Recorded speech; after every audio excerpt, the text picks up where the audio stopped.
Deyirəm ki, sağ olsun Tarif Şurası. Yenə də ilimizi, üzr istəyirəm, ilimizi gözəl gətirdi. İlin elə dəyişməsinə 1-2 gün qalmış. Dedi ki, duyduq, duymadıq deməyin.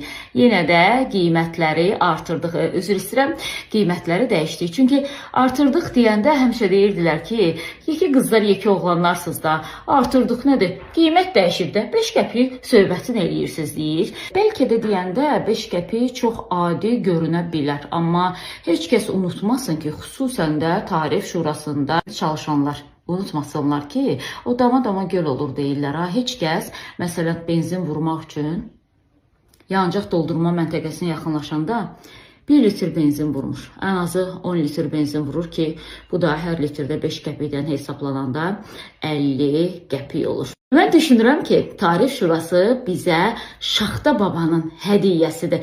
O hədiyyə ki, bir ömür sürprizlər eləyəcək bizə. Bilirsiniz, niyə Şaxta babanın hədiyyəsi deyirəm? Çünki yeni il qabaq möhtəşəm hədiyyə eləyirlər ki, il ərzində də, necə deyərlər, altından çıxa bilmirik.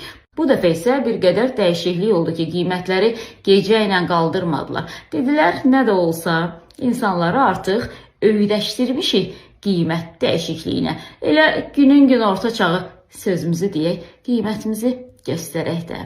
Nəsə, bu ildə keçmiş olsun, 2026-da görək başımıza daha nələr gələcək.